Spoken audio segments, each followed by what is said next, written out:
Well, Meluha does seem like a wonderful society, and I want to do all I can to protect it from evil.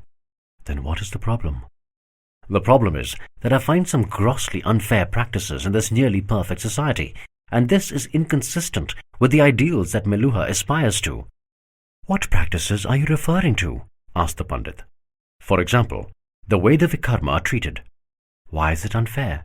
Can anyone be sure that these people committed sins in their previous birth, and that their present sufferings are a result of that? It might be sheer bad luck, or a random act of nature. You're right, it could be. But do you think that the fate of the Vikarma is about them personally? Isn't it? No, it isn't, explained the Pandit. It is about the society as a whole. The Vikarma acceptance of their fate is integral to the stability of Meluha. Shiva frowned.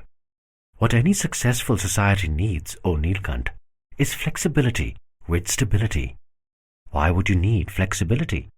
Because every single person has different dreams and capabilities. The birth son of a warrior could have the talent to be a great businessman. Then society needs to be flexible enough to allow this son to change his vocation from his father's profession. Flexibility in a society allows change so that all its members have the space to discover their true selves and grow to their potential. And if every person in a society achieves his true potential, society as a whole also achieves its true potential. I agree. But what does this have to do with the Vikarma? I'll come to the obvious question in a bit. Just bear with me, said the Pandit. If we believe that flexibility is the key to a successful society, the Micah system is designed to achieve it in practice.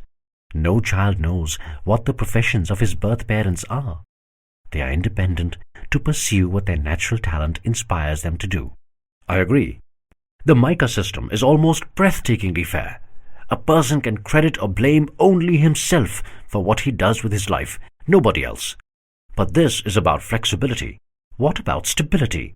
Stability allows a person the freedom of choice, my friend. People can pursue their dreams only when they are living in a society where survival is not a daily threat. In a society without security and stability, there are no intellectuals or businessmen or artists or geniuses. Man is constantly in fight or flight mode, nothing better than an animal. Where is the chance then to allow ideas to be nurtured or dreams to be pursued?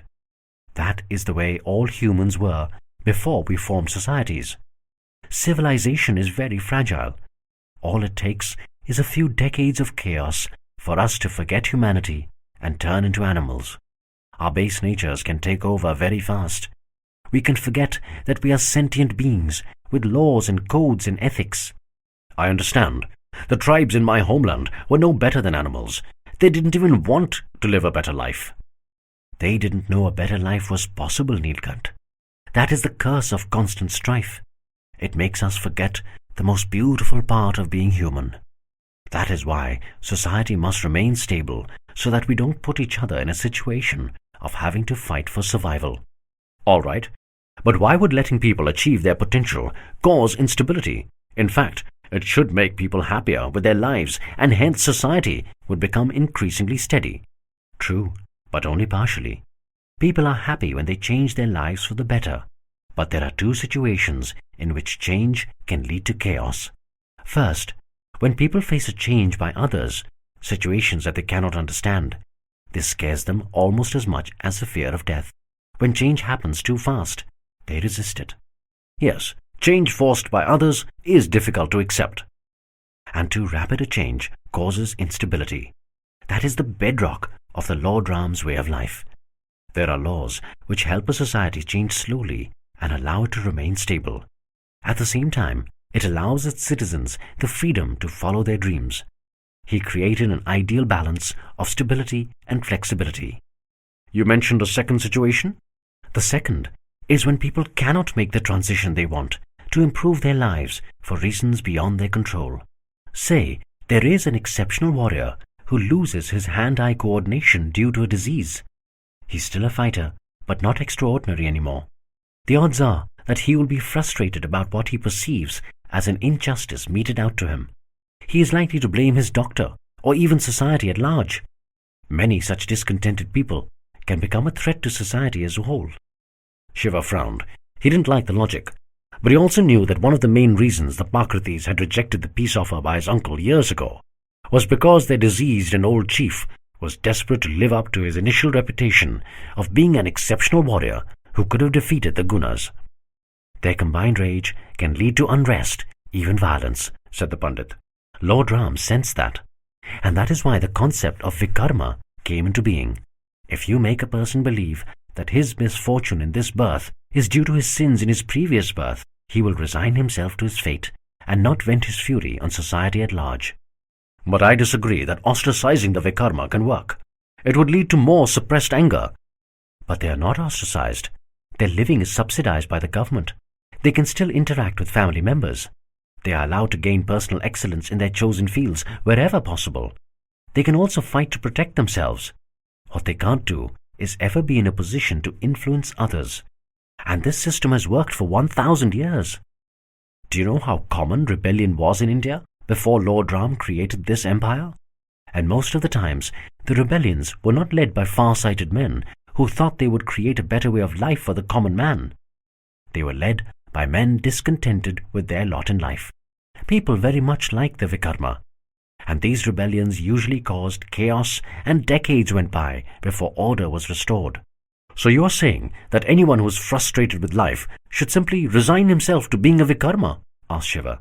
Why? For the larger good of society. Shiva was aghast.